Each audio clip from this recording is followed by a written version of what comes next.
In an immaculate hospital room, imbued with the scent of antiseptic and wealth, Julian Blackwell, 33, heir to a luxury hotel empire, lies motionless for 10 days, a discreet scar on his temple reminding him of the car accident that nearly cost him his life.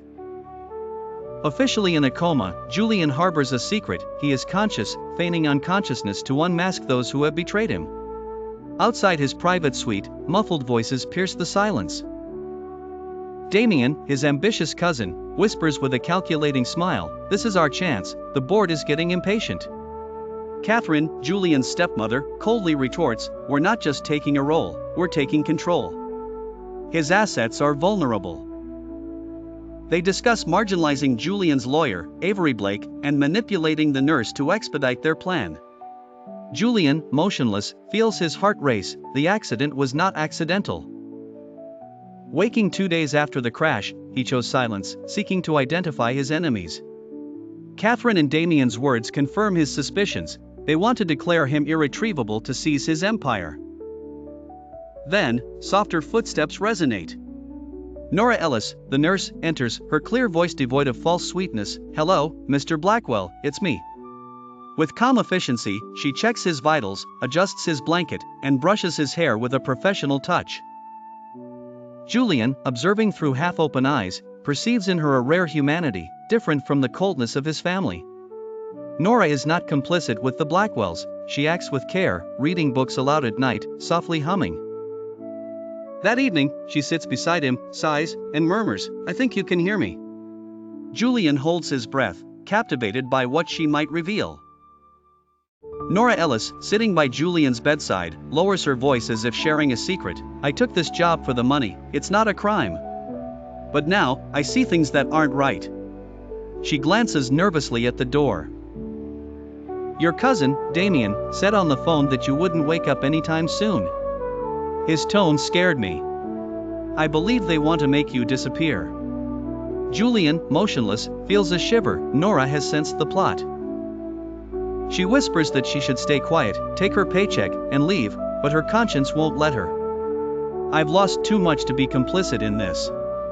I became a nurse to help, not to let someone fade away because they're inconvenient."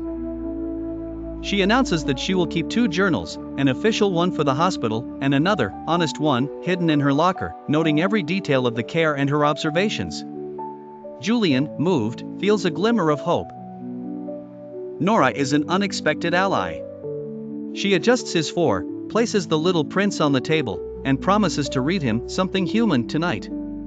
As she leaves the room, Julian blinks, a slow and controlled gesture. He knows he must wait, but not for too long. Nora, unknowingly, has sparked a flame. Every night, she returns, dimming the lights, sitting close to him. She reads, talks, or hums, treating Julian like a person. She doesn't realize that her words, her presence, awaken in him a strength he thought was lost. Julian listens, motionless, but his mind is racing. He must act, and Nora could be the key to exposing the truth. After 2 weeks of watching over Julian, Nora begins to notice troubling anomalies. The doses of sedatives, unchanged despite the absence of signs of agitation, raise her suspicions. The nutritional logs are barely checked, medical visits are rare, and the speech therapist who is supposed to come every week is conspicuously absent. The hospital, despite its prestigious reputation, seems to lack urgency regarding Julian's condition. Drawing on her experience in other facilities, Nora recognizes the signs of negligence that appears intentional. One evening, she brings in the little prince, joking softly, "You probably hate this book, you, the pragmatic businessman." But she believes in its simplicity, in its message about the quest for meaning. Checking his pulse, she murmurs, "Still stable, still strong." Then her tone shifts. "I asked Dr. Langston about your sedatives. He told me it was a family request, without adjustment. That's not right." Frustrated, she stands up, touching the cold glass of the window. "I'm starting to believe you're more awake than they think." She announces that she will discreetly modify his protocol, adjusting the doses without alerting anyone, ready to face the consequences. Nora notes everything in her secret journal, reflexes, responses, observations. She does not see Julian's eyes fluttering beneath his eyelids. At midnight, she returns with chamomile tea, wraps herself in a blanket, and instead of reading, confides, "I wasn't supposed to be your nurse. I replaced someone at the last minute, an urgent call." Her voice trembles. "But now, I fear I was hired to help someone die." Nora, sitting next to Julian in the dim light, lets out a brutal confession. "I heard Catherine say that you needed to be kept sedated until everything was finalized." Damien nodded as if it were nothing. Her hands tremble. "I came to help, but I fear I am complicit in a crime." She looks at Julian, motionless, and whispers, "If you can hear me, know that I won't let them do this. You are not alone." Gently touching his hand, she leaves, a tear rolling down Julian's cheek. He is no longer alone. Every night, Nora shares fragments of her life, her years studying nursing, patients who marked her, her father, a discreet plumber who believed in goodness without an audience. Julian listens, unable to respond, but touched by her sincerity. Nora stays longer, arrives earlier, discreetly testing his reflexes, a pressure on the eyelid, a pinch on the hand. One evening, she leans in and whispers, "Julian, if you can hear me, give me a sign." Silence. Disappointed, she sighs, "Maybe I'm imagining things." But then, Julian's index finger twitches, a tiny but real movement. Nora freezes, eyes wide, breath caught. You just moved?" The finger bends slowly, deliberately. Nora stifles a scream, laughs softly, amazed, "You can hear me. You're here." Tears in her eyes, she takes his hand, "We'll take it slow. One movement for yes, nothing for no." Julian responds with another twitch.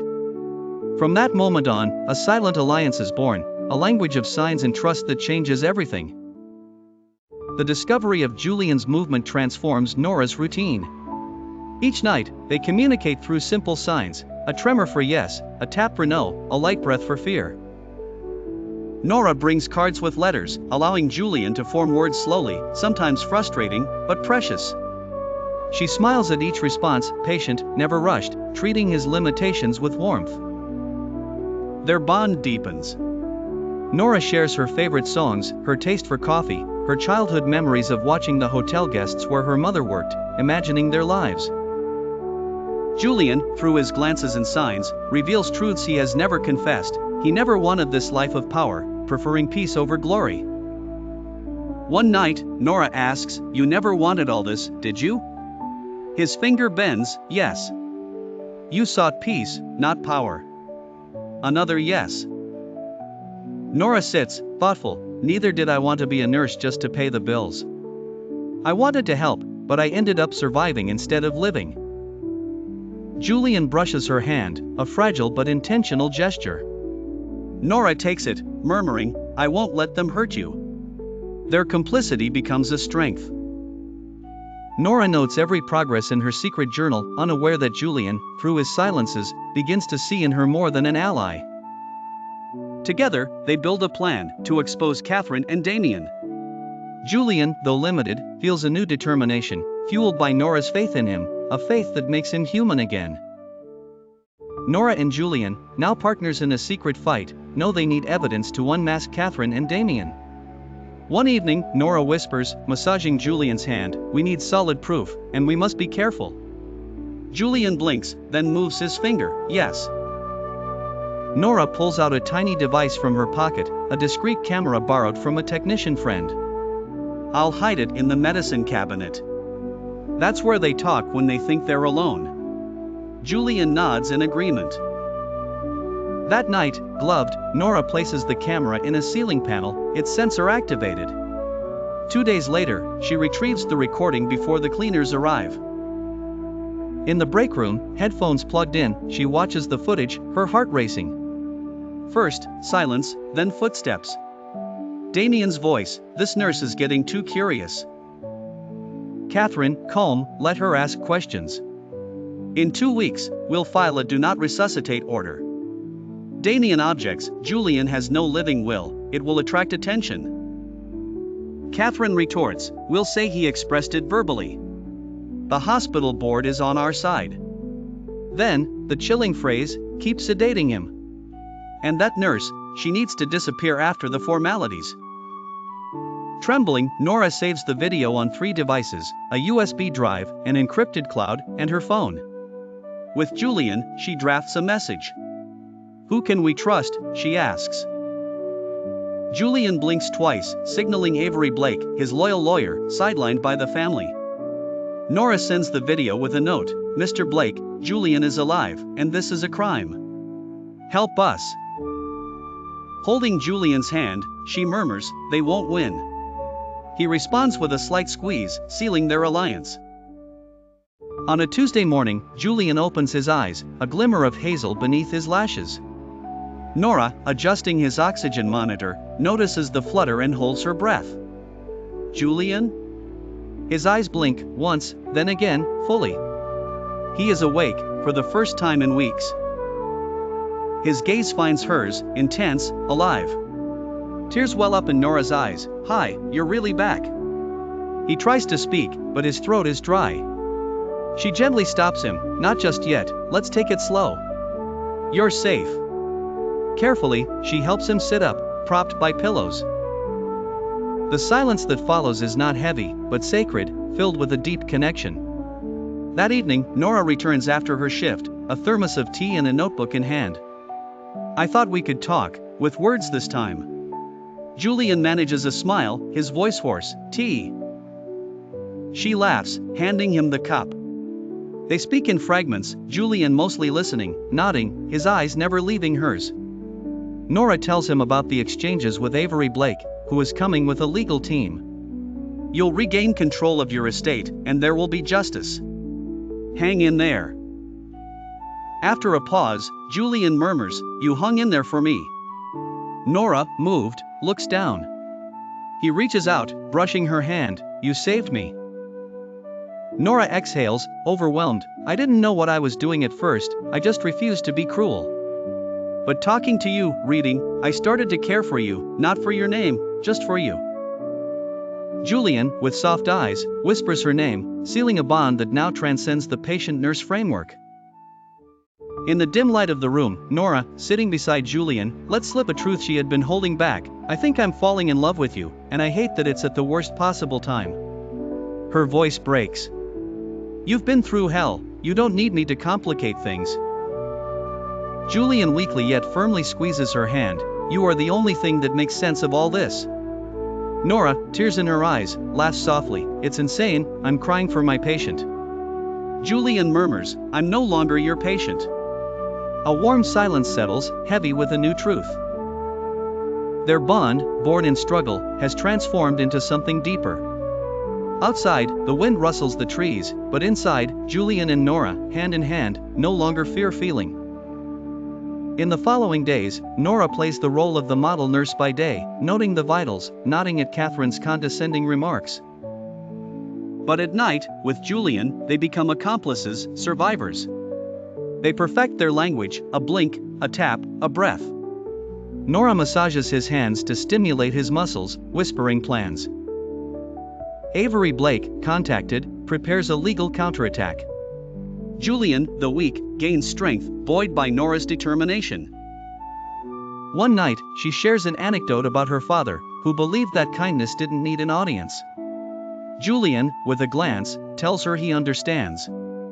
Their connection, woven from confessions and silences, becomes an anchor. In protecting Julian, Nora rediscovers her own humanity. Julian, for the first time, feels seen, not as an heir, but as a man. Together, they prepare to face the board, aware that the truth is their weapon. On the day of the press conference, Nora helps Julian into a tailored gray suit, his first real clothes in weeks. Despite his weakness, his eyes shine with a newfound determination. "Are you sure?" Nora asks, buttoning his cuffs. Julian nods, "I won't hide anymore." Avery Blake arrives promptly at 9 a.m., accompanied by assistants and sealed documents. In the boardroom, Catherine, in a cream blazer, confidently announces the transfer of executive control, with Damien at her side, a smug smile on his face. The doors swing open abruptly. Julian enters, supported by a cane, dignified, alive. Gasps echo, cameras click. Catherine pales, Damien turns white. Julian, at the center, places a hand on the table and locks eyes with his mother-in-law. Looks like you started without me. Catherine stammers, "You're awake?" He interrupts her, "Spare me that." He reveals he has been aware for weeks, suspecting a conspiracy. Avery pulls out a tablet, and Julian plays the video. The voices of Catherine and Damien resonate, discussing prolonged sedation and a do not resuscitate order. The room stirs, whispers rise. Damien tries to defend himself, it's taken out of context. Julian cuts him off, "You tried to erase me. Without one person, you would have succeeded."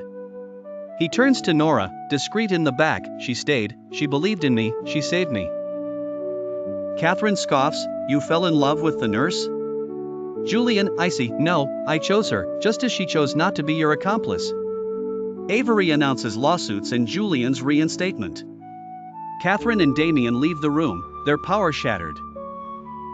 Nora, shaken, supports Julian, whispering, "We did it." A year later, the name Blackwell symbolizes hope, no longer wealth.